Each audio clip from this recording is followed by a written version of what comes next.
पूरी दुनिया में 7.8 बिलियन लोग हैं जिन्हें अल्लाह ताला ने पैदा किया है। अल्हम्दुलिल्लाह अल्हम्दुलिल्लाह अल्लाह ताला ने मुझे और आपको भी पैदा किया है, इस्लाम की समझ दी है, शौक़ दिया है दीन सीखने का।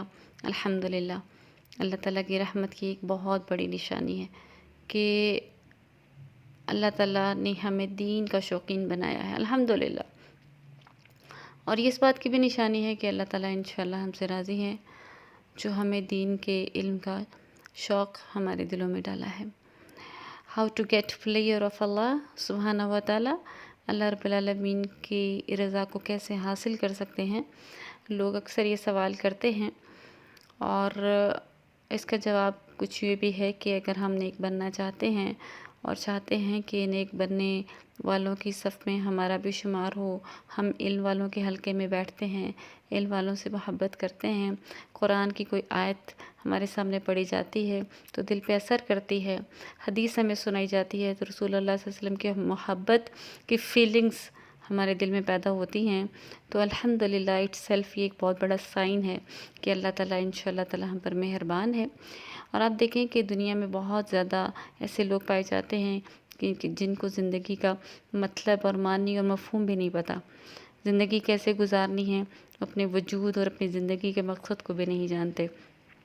तो अल्हम्दुलिल्लाह अल्लाह ताला ने हमें एक पर्पस ऑफ लाइफ दिया है, एक सेंस ऑफ पर्पस दिया है और ये भी अल्लाह का बहुत बड़ा एहसान है। और इंशाअल्लाह ताला ये हमने ये देखना है कि जिस तरह से लोग तलाश में हैं, वो हराम और हलाल तक नहीं जानते हैं, वो तलाश कर रहे हैं कि ज़िंदगी कामयाब कैसे हो सकती है। तो ये तो अल्लाह का बहुत बड़ा करम है हमारे ऊपर कि हमें एक super productive way of life इस्लाम की सूरत में अल्लाह रब्बुल आलमीन ने हमें दे रखा है। तो बस हमने ये देखना है कि वो प्रैक्टिकल फार्मूलाज क्या हैं जो अंदर का सुकून हमें दे दें। और अल्हम्दुलिल्लाह कुरान और हदीस से एक्सेस हमें हासिल है और अल्लाह ताला की रज़ा की इंशाअल्लाह ताला हमें पीक तलाश करनी है। और अल्लाह ताला की रज़ा की पीक जो है वो ये है कि हमें अल्लाह ताला जन्नत नसीब फरमा दे। अल्हम्दुलिल्लाह अल्लाह ताला ने दीन की नेमत तो दे ही दी है, अल्हम्दुलिल्लाह। ज़िंदगी में हमारे अगर कोई मैटर सबसे ज़्यादा जो एक चीज़ मैटर करती है वो अल्लाह ताला की रज़ा होनी चाहिए। रसूल अकरम सल्लल्लाहु अलैहि वसल्लम और सहाबा कराम की ज़िंदगी का एक मयार, एक क्राइटेरिया यही था कि वो हर काम में अल्लाह की रज़ा को मद्देनज़र रखने वाले थे। इमाम इब्न तैमिया के बारे में आता है, वो फरमाया करते थे कि मेरा दुश्मन मेरा क्या बिगाड़ सकते हैं, क्या कर सकते हैं। मैं जहाँ भी जाता हूँ मेरी जन्नत मेरे साथ साथ होती है। अगर वो मुझे कहीं निकाल देंगे मेरे वतन से तो ये मेरी सयाहत होगी, मैं घूमूंगा फिरूंगा, अल्लाह ताला की कुदरतें देखूंगा और ज़मीन में कुल सीरू फिल अर्ज़ी इस पर अमल करता रहूँगा। और अगर ये लोग मुझे बंद कर देते हैं किसी जेल में तो ये मेरी इबादत का वक्त होगा, मुझे तफक्कुर का टाइम मिलेगा। और अगर ये मेरी ज़िंदगी ख़त्म कर दें तो इंशाअल्लाह ताला शहादत नसीब होगी। तो इंशाअल्लाह हरदम अल्लाह की रज़ा मेरे साथ साथ ही होगी। और फिर हम देखें कि ज़िंदगी में हम शिकस्त क्यों खाते हैं। इसलिए खाते हैं कि क्योंकि हमारा क्राइटेरिया अल्लाह की रज़ा होता ही नहीं है। हम तो लोगों की रज़ा, लोगों की खुशी के पीछे भागते रहते हैं और फिर एंड पे पता चलता है कि अल्लाह तो मुझसे राज़ी ही नहीं था।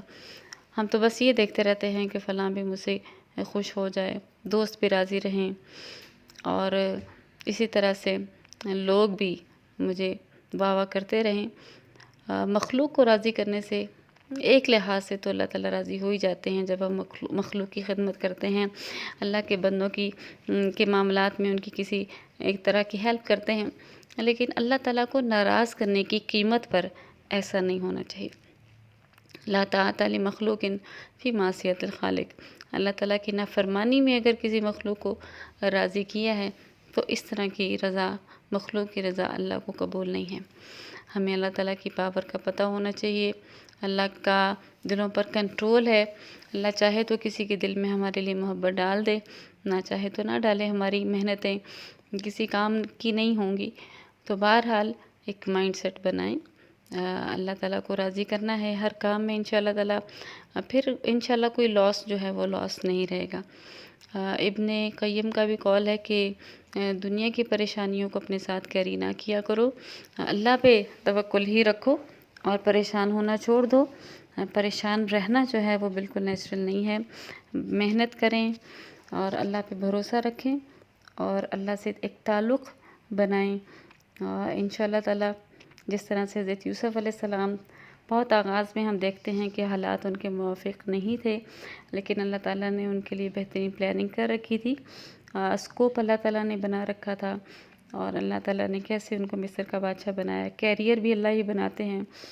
तो बस हमें अल्लाह की रज़ा के साथ जुड़ना है और अल्लाह राज़ी होने का एक मतलब ये भी समझ लें कि ये मतलब बिल्कुल नहीं होता अल्लाह राज़ी होने का कि जो हम मांगते चले जाएं वो हमें मिलता जाए। हमारी आज यही सोच है कि अल्लाह मेरे लिए क्या कर सकता है, अल्लाह ने मुझे दिया क्या है। हालांकि सहाबा की ये सोच हुआ करती थी कि मैंने अल्लाह के लिए क्या क्या किया और मैंने अल्लाह की रज़ा के लिए क्या क्या खिदमत पेश की है, क्या क्या नेकियां कमाई हैं और अल्लाह को पेश करने के लिए हमारे पास क्या है। हमारे पास जवानी है, हमारे पास इल्म है, ज़िंदगी है, वक्त है, लेकिन हमने उसकी रज़ा के लिए क्या किया है, ये चीज़ सोचने की है। और इंशाअल्लाह ताला अल्लाह ताला मुझसे राज़ी है कि नहीं, ये तभी हो सकता है जब हम अल्लाह को राज़ी करने वाले अमल करेंगे। तो इंशाअल्लाह ताला वाला सौफ़ा यूती का रब्बु का फ़तर था, फिर अल्लाह भी आपको वो सब कुछ अता करेगा जो आप अल्लाह से मांगेंगे और अल्लाह ताला इंशाअल्लाह राज़ी हो जाएंगे। अस्सलामु अलैकुम व रहमतुल्लाहि व बरकातुहू।